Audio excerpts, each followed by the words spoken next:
Hello friends, it's your good buddy Stub welcoming you to day 2 of the Cork MB 20 Wine Days of February 2020. I'm so excited today because there's a big sporting event on tonight that everyone's excited about, been asking me about. We'll get to that later. But in that vein, we're talking about an area and a state of the other team playing in the big game tonight. Of course, we're talking about California, and today we're specifically talking about Napa Valley. You've heard of Napa Valley, right?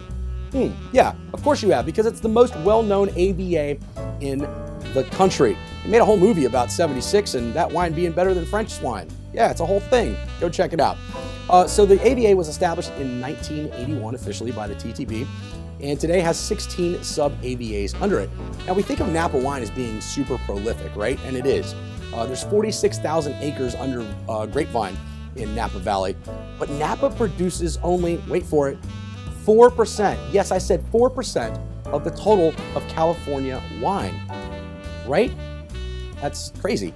So 79% of the wine grapes planted in Napa are red grapes, 21% are white grapes. That adds up to 100. So if you're questioning what percentage of pink grapes are planted there, send me a private message, text, email, carrier pigeon, and we'll talk about that. All right, friends, so popular varieties in Napa Valley. And we're starting at 13% and going down the line. Chardonnay, 13% planted. Merlot, 9%. Sauvignon Blanc, 6%. Pinot Noir, 6%, grown in a couple of the cooler climate sub-AVAs. And Zinfandel at 3%.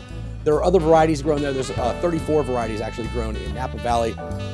What's the big one I didn't mention yet, though? Because it's 51% of what is planted in Napa Valley, and that is Cabernet Sauvignon. Have you heard of this? Of course you have, because it's the most widely planted wine grape on the planet. It came about in the, we think, the 17th century as a wild cross between Cabernet Franc and Sauvignon Blanc. And the fact that it's amenable to such a variety of climates and soils is why it's so prevalent, because it's grown in pretty much every major wine growing region and even non-major wine growing region on the planet. Now, the cool thing or different thing about Cabernet Sauvignon is it tends to take on different flavors depending on where it's grown, planted, and vinified. But today we're talking about Napa Cab, and you know, I admitted at the first part of this series that part of the thing that prompted this was we had so much wine in the cellar. The Rib and I went through it. This is a bottle that I have no idea where it came from. I have no idea how it ended up in my house. I suspect it was like a host or hostess gift when we hosted a party at some point. But it's a 2010 Napa Cab. It's going today for 42 to 50 bucks, best I can tell on that there interwebs. But I decided to open it because my cellar tracker told me it should have been consumed by 2018. Not really worried about that, to be honest with you, because it's a Napa Cab. It's going to hold up well. Let's give this wine a smell.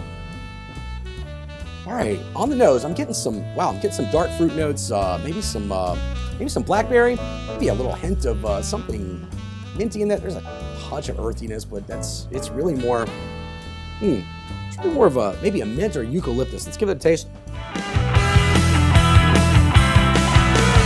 Oh, all right, macerated blackberries, carried on really smooth tannins that have held up, a good acid backbone that's also held up. I wouldn't hold this wine for another 10 years, but I think that 2018, yeah, this is going to be good for another 1 or 2 years, in my opinion.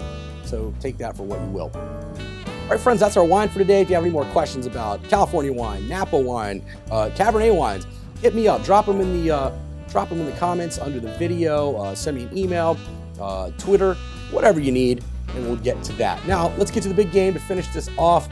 People have been clamoring to know what I think is going to happen in the game tonight, and I'm going to give you my pick here. The final score, 36 to 34 in favor of San Francisco 49ers. On the back of a strong running game, Niners are going to win by 2 because the Chiefs can't score a 2-point conversion to tie it to send it into overtime. So for all my friends in California who are rooting for the home state team, except for Jeff Solomon, I'm going to say, go 49ers. Now, if you're Jeff Solomon, I'm going to say, go Chiefs, go. All right, friends, seriously, I got you, Solomon. That cracked me up. All right, friends, thanks for joining me for day 2 of the 20 Wine Days of February. Can't wait to see you tomorrow. Comment on this video, share it out, please. And until Monday, when I'm opening something really awesome tomorrow as well, be nice, be safe, and be happy. Cheers, friends.